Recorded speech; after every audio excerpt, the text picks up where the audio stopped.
Imagine this, a home that isn't nailed together with timber or carved from concrete, but one that lives and breathes in pixels and light. A home that doesn't just shelter you, it shifts with you, bends for you, reflects every mood, every moment of who you are. Picture it, walls that dissolve at your command, a kitchen that whispers Tuscany at sunrise, and by nightfall transforms into a neon skyline pulsing like the heart of Tokyo. No crews, no hammers, no waiting, just light. Pure, living, responsive light. Sounds impossible? Not anymore, because what you're about to see isn't science fiction. It's the collision of two worlds, the raw, familiar silhouette of a barndominium, those wide open spaces we've loved for generations, now draped in the shimmer of holograms. It's the past, rewritten in code, and it's only the beginning. Over the next 20 minutes, we'll peel back the curtain on this vision.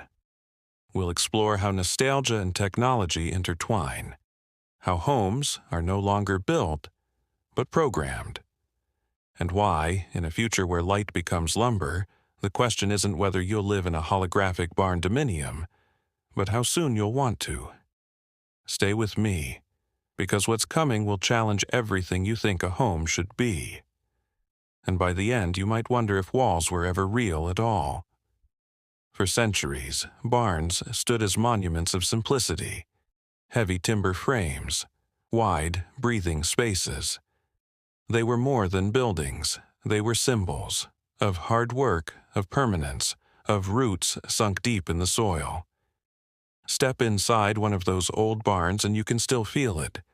The echo of hooves, the scent of hay, the hush of quiet fields stretching beyond the horizon. It was a life measured by seasons, by sunlight, by the turning of the earth. But time doesn't stand still. The march of innovation is relentless. The questions begin to creep in. What happens to nostalgia when technology arrives? What happens when something as grounded as a barn becomes a canvas for light? That's the world we're stepping into, where memory isn't lost, but rewritten, where heritage doesn't vanish, it evolves. Today's dreamers don't crave walls for the sake of walls, they crave possibility.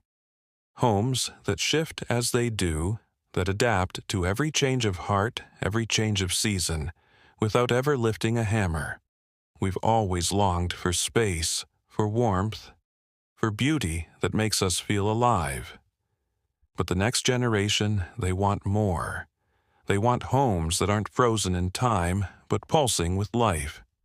Homes that bend and breathe, responding like a living canvas to every mood, every moment. And now, that impossible idea, it's no longer impossible. Because the barn, yes, the same barn that stood as a relic of the past, has found its second life. Not in wood, not in steel, but in holograms. Holographic barndominiums aren't about walls anymore. They're about experiences. They're about bending reality to your will. One moment, you're in a rustic farmhouse kitchen, sunlight spilling across a wooden table, the smell of fresh bread in the air, even if the bread doesn't exist. Then, with nothing more than a whisper, you're standing in a Tokyo skyline loft. Glass towers glimmering outside your window, city lights pulsing like a living heartbeat. This isn't a renovation. There are no construction crews, no weeks of dust and drills, just light. Pure, intelligent light, weaving illusions so seamless that they don't feel like illusions at all. Picture this. You wake to the warmth of a Tuscan sunrise, golden fields rolling into forever. Later that evening, the seasons turn with a gesture, and suddenly you're wrapped in a winter lodge, the flicker of a fire dancing against timber beams, snow falling silently beyond the glass. And when the night calls for something electric, your walls blaze neon, a futuristic cyberpunk suite glowing in hues of blue and violet, like a dream carved from light. The walls aren't walls anymore, they're canvases. Canvases for your moods, your memories, your desires. Change them daily, change them hourly, no permanence, no limits, just freedom. This isn't about building a home. It's about designing emotions, about turning the intangible, your imagination, into something you can walk through, live in, breathe in. It's not science fiction anymore, it's here, and it's rewriting what home means. At its core, layers of projection, AI-driven rendering, and adaptive surfaces that bend light like an artist's brush. But this isn't about wires and algorithms, it's about liberation, freedom from permanence, freedom to change without fear of walls that trap you in yesterday's choices. Think about it. You don't buy furniture anymore. You don't drag heavy couches across the floor or spend hours choosing the perfect shade of beige. No. You design feelings. You don't pick a paint color, you pick a universe, a moment, a memory, a dream made tangible in light. Your living room isn't just a space. It's a blank canvas waiting for you to paint. Today, maybe you want calm, soft, muted tones, ocean waves whispering beyond a glass wall.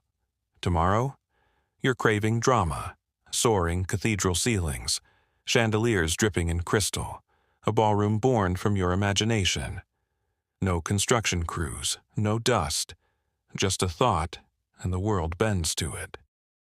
This isn't just convenience, it's intimacy. A home that knows you, listens to you, and evolves with you. Every shift, every transformation feels alive, like the house is breathing with you, keeping pace with your heart. We once thought architecture was solid, unchanging. But now, it's fluid. It flows like music, like poetry, rewriting itself to fit every mood you'll ever have.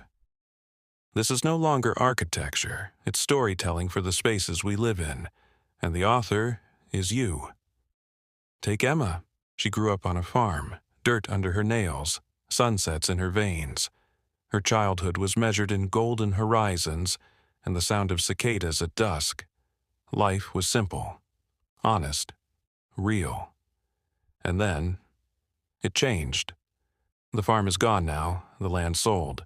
The barn, just a memory tucked between photographs and fading recollections. But today, Emma lives in a holographic barndominium.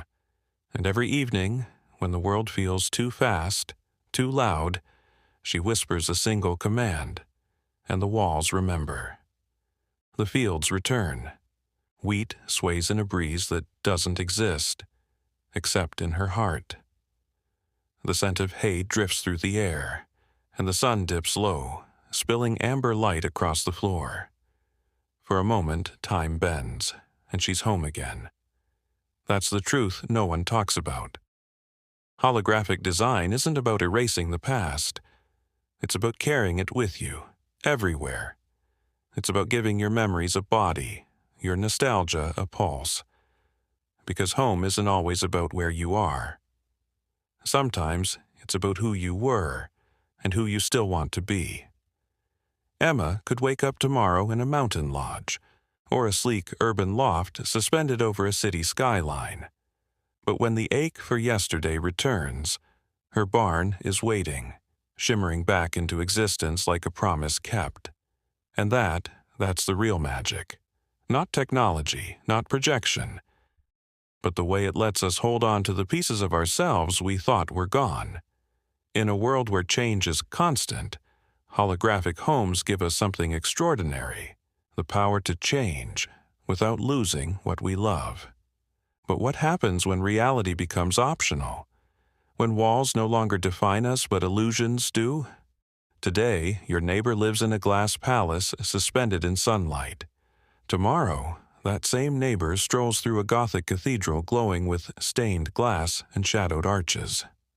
Next week, a jungle paradise, thick with vines and bird song that was never real, but feels real enough to make you believe. So where does that leave us? Will we lose touch with the real? Or will we finally be free? Free from permanence. free from boundaries that told us who we were, what we could own, what we could call home. Because here's the truth. When everything can change with a swipe, what does home even mean anymore? Is it a place, a feeling, or just a reflection of who you want to be in this exact moment? And if it's the latter, does that make it more real or less? For some, this is liberation. For others, it's unsettling, a world where nothing is fixed, nothing is rooted, and nothing is certain. We've spent centuries anchoring our lives in foundations, in bricks and beams, and now, those anchors are gone. We live in a sea of shifting light, and for the first time in history, the question isn't just what we build, it's what we choose to believe in. So tell me this. If the real and the unreal feel the same, does it matter which one you choose? Or have we entered a future where reality itself is just another setting to toggle on and off?